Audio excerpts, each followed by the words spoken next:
I think the score for me, I think it's going to be, let's head up to Seattle to take a look at the NFC Championship game between the Los Angeles Rams and the Seattle Seahawks. Seahawks. What are the keys? What are the keys for the Rams offense, Rob? Let's start with the Rams. Okay. Keys are Stafford just making clutch throws and clutch situations. He's been doing that throughout the year. He did it many times last week, versus the Chicago Bears, and that's why they won that game. That's why they moved on. I'm not just talking clutch throws, at all times, or when it doesn't matter. I'm talking the clutch throws in clutch situations, in key situations, throughout the game. And that's, the key to this game for the Rams offense. Can Puka and Devontae Adams and the 8 tight ends that he has go up and make that catch, because the throw is there for only the offensive player to make that catch, because that's a clutch throw where the guy's covered, but it's only put where your offensive player can go up and snatch it up in the air. So that's the key. What I see to this game, it is those situations right there. Yeah, I think the key to their offense is finding a rhythm. They seemed so out of rhythm last game. I know it was freezing conditions, but they the last couple weeks they haven't looked like the well-oiled machine they were all year on offense. It's been kind of a struggle, but they've been playing against elements. I'm sure it's going to be something going on in Seattle. There could be some rain this weekend. I think they got to find that rhythm, and then, I think they got to be able to adjust to the adjustments. How are they going to do after the script that those West Coast offenses love? That 15, 20 play script they have, and then they, you know what I mean? Those offenses always start out firing, and then the other team adjusts to their thing, and then, you know what I mean? So I think that finding a rhythm and adjusting to the adjustments.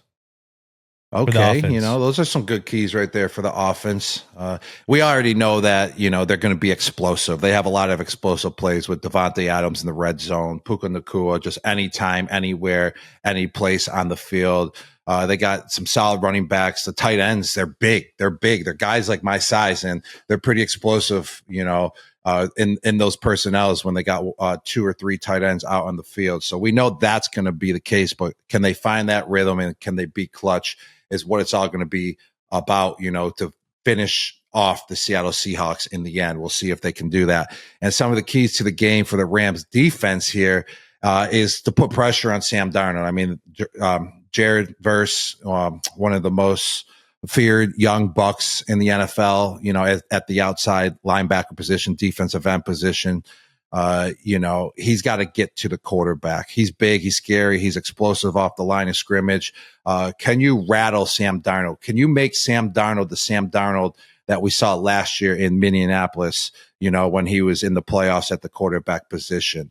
Or can you have no pressure, let this offense just march down the field, hand off the ball, hit JSN, on quick slants, on quick passes, and keep this offense going because there's no pressure on Sam Darnold. I think that's a huge key. But Sam Darnold also may respond. I think he's a different quarterback than he was. I think he learned last year when he was in Minneapolis, not Minneapolis, Minnesota, with the Vikings. So I think you got to put like some serious, not just some pressure, some serious pressure on him to get him rattled. Yeah, I think the key for the Rams defense is getting off the field.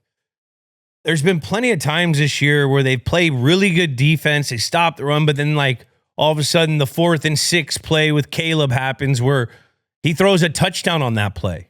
How are we letting that touchdown up? There's been I feel like there's been a few times on gotta have it plays that defense that plays well. All defense gives up a play. Forbes gets beat, or you know what I mean?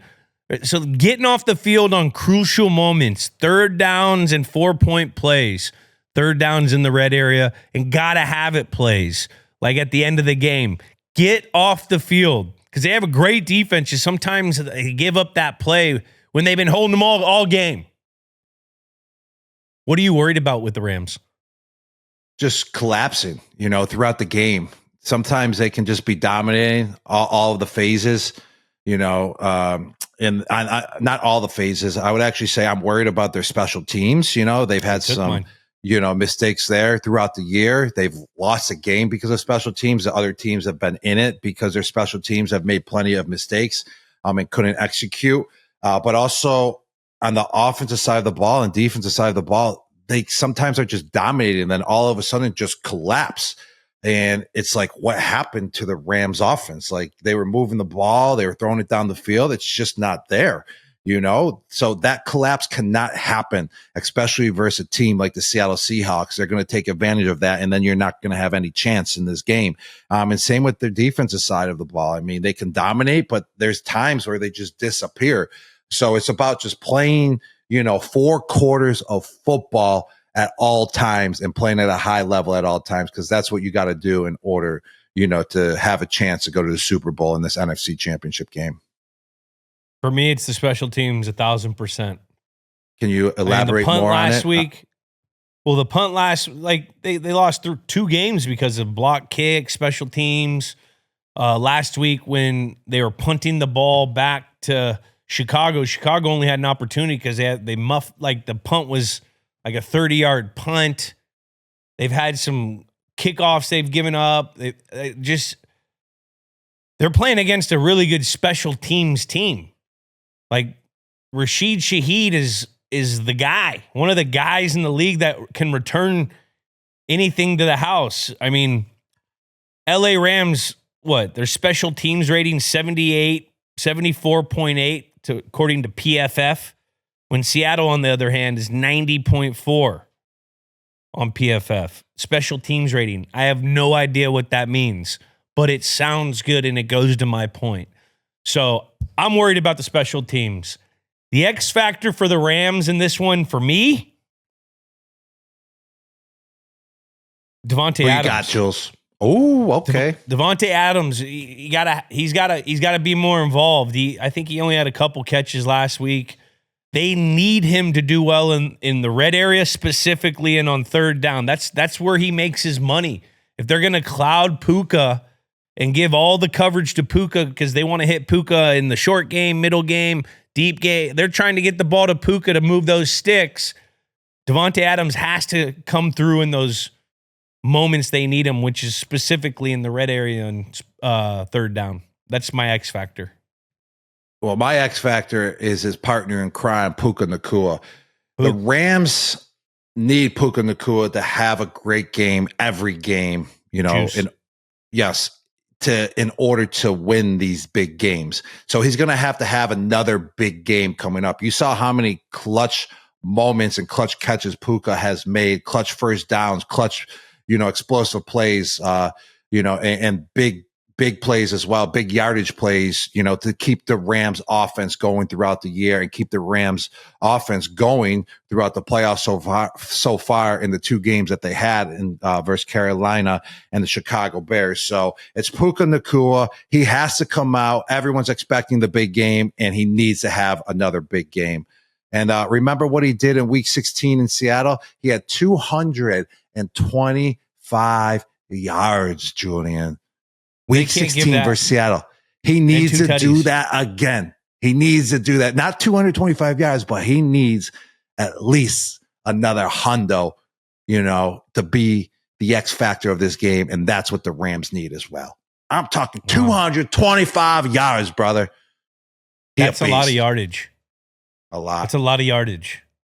A lot. That's insane. He's a stud. And I like his little flex on people. Let's jump on to the Seahawks. We'll keep this one a little quicker. Keys to the games for the Seahawks offense. For me, getting the run game going. It seems to me that whenever the run game goes for any offense that Sam Darnold's in, he's like statistically one of the best play action quarterbacks. So if you can get that run game going, I know Charbonnet's hurt with the ACL, but Kenny Walker's a damn good running back too. They got really good running backs. And once you get that run game going, then you get JSN down the field. Get a couple Cooper Manning crossers on those little boots. Get Sam rolling off those play fakes. Got to get the run game going, which is hard against that defense. Fisk, yes, it is. That Frisk in the middle, or Fisk from Michigan, he's a bad boy. And if you get the run game going, that opens up the pass game for Sam Darnold. And that's my key, is to get Sam Darnold going. Last week, he wasn't needed much. He did everything that he needed to do, but he only dropped back 19 times.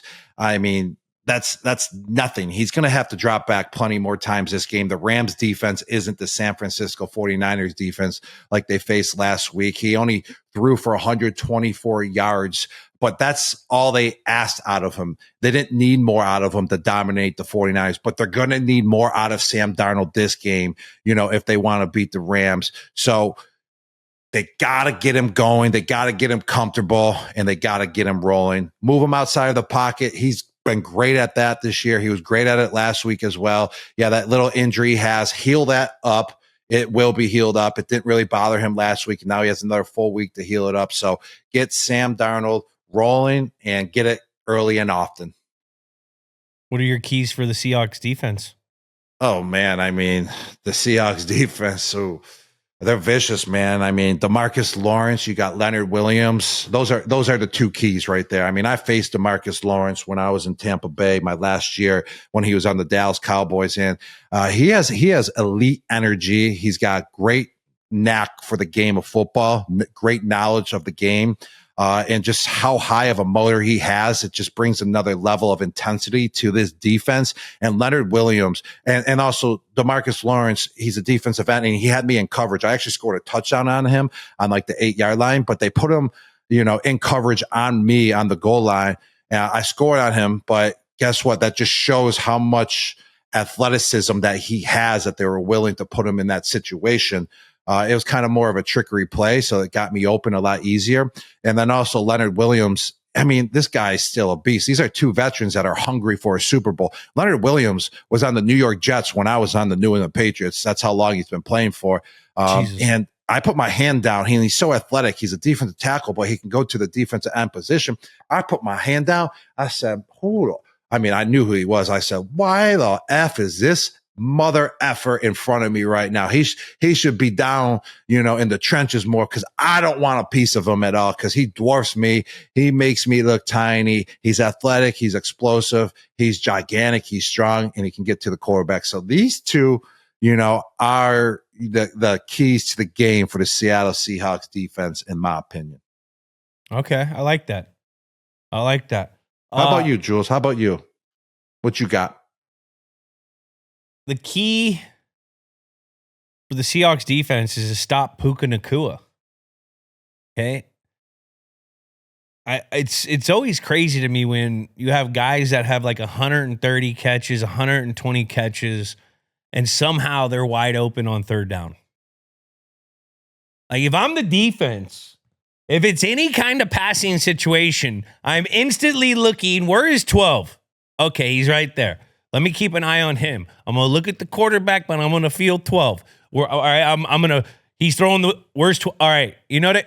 We got to stop Puka if we're that defense. Because however they're going to get him the ball, in reverses, sweeps, screens, little boots where he comes under, get him running the football, or when they throw it downfield to him, or an intermediate pass where he can catch and run, they got to stop Puka.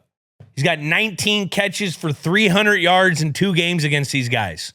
Let's stop Puka Nacua. Maybe we'll get 300 yards less. I mean, that's 150 a game. That's a lot. Stop Puka. What's the X factor for the Seahawks? And hold on. With that being a point, I was mind-boggled last week in overtime versus the Chicago Bears. When it was in overtime, it was on the final drive, and I think it was 3rd and like 6. It was something around there, and you could tell that they were bringing the house. They were blitzing, and there was such a huge gap. Puka was the 3rd receiver, and when there's blitzing, that 3rd receiver, from the outside is gonna be the hot guy, And there was so much room from the safety to Puka. I'm like, hopefully one of those blitzers drops back and covers that space. and they all blitzed. And it was so easy to read. I read it 5 seconds before the ball was snapped. And Matthew Stafford, Puka just ran 4 yards, turned around, and Matthew Stafford just pitched it to him. And then he just flipped his hips and went to the outside and took it for like 13 yards. It was such an easy first down. And I was just sitting there dumbfounded, like, no, you don't give that much space to Puka Nacua. Maybe if that was a slow tight end at that number 3 position, that you can close that gap quick enough. But if you're bringing that many, on the blitz, you got to move up as a defender and keep that space relatively closer instead of leaving that much room for Stafford to Puka connection. And that was one of the biggest plays in the overtime game to keep the chains going. Actually, it was third down. It was a massive play. But an X factor for the Seahawks in this one, I'm going to go with Rashid Shaheed, their special teams player. He's not just a special teams player anymore. He's doing damage on the offensive side of the ball. But I say he's an X factor because he's brought, I think, 3 touchdowns to the house already since he was traded, to the Seattle Seahawks from the New Orleans Saints. Shout out John Snyder.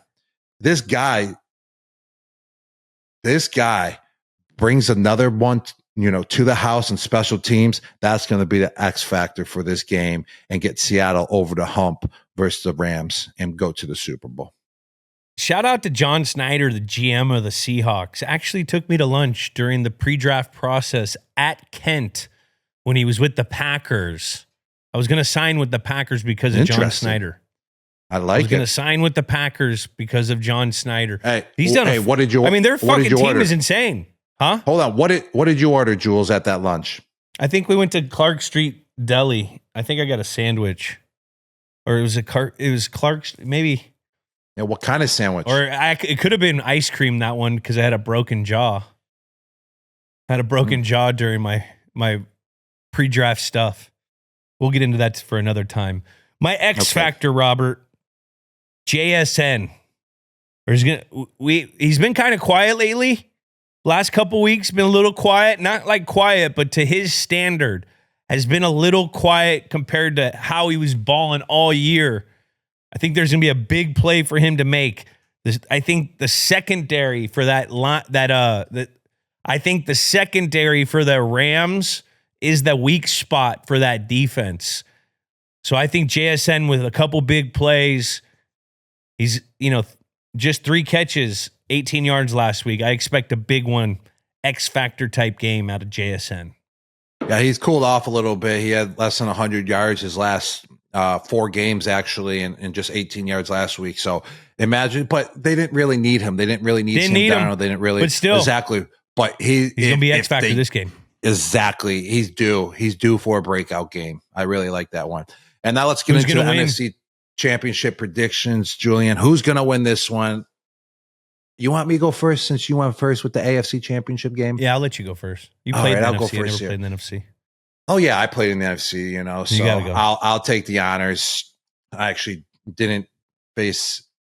I my very last game, I lost to the Los Angeles Rams in the what's the second round division wild card the divisional game versus the Rams. Yeah.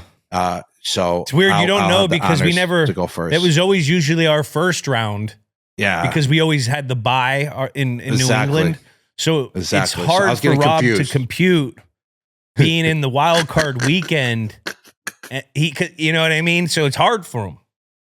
It is. I agree. Thank you, Julian, for saving me there. But who's going to win? I'm going with the Seattle Seahawks. They're a team that, I believe that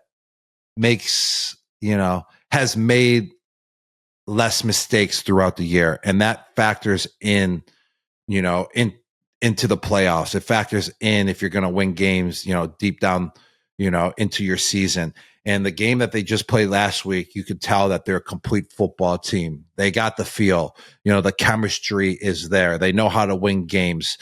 They know how to just, put their foot on the gas pedal and just keep it there, full throttle. And I'm talking like the Rams, they just disappear at times, and with a consistent team like the Seahawks, I think that eventually takes over a team that hasn't been as consistent. So I'm going with the Seattle Seahawks, and I'm talking Super Bowl 49 rematch, Julian. The Seahawks versus the 49ers. Let's go. I'm going with the Seahawks too. Copier. I really do think they've been playing better football the last few games. I do think the special teams is going to catch up to the Rams somehow. It just, those dark voices that you have in your mind during the regular season, those dark voices, they're magnified in the playoffs. They always come out in the playoffs. Like, the shit doesn't just go away. You know what I mean? And I think the dark voices come out in the playoffs. You know, so I really think somehow something's going to catch up to them. The Seahawks are really good in all three phases of the game. If you were to like go to the football dictionary and talk about a complimentary football team, it'd be that little Seahawk logo of this team, because they really do play to each other. Like, Sam Darnold wasn't 100% last week. Hey, I'm not going to force the game. I'm not going to make mistakes. I'm not going to go out there and try to be a war daddy. I'm going to play to my defense, not make any mistakes, and find a way to win the game and blow the team out. Like, I think they're just got a good mojo going right now. I think the score for me, I think it's going to be 33-30. I like it. I like that prediction. High scoring game. The fans love it. I love these high scoring games as well. It just, keeps you, on your toes. Even though they have both really good interested defenses in the game. They do, but they're just the motion of the game, that's going to be the motion of the ocean. It's going to be that type of game, just because we need a game like that. That's just been the way the NFL's been all year. Just great games, not super high scoring, but high 20s, got to be mid 30s. Hey, I love it. I'm going to go with the Seahawks. They're going to win 28-24.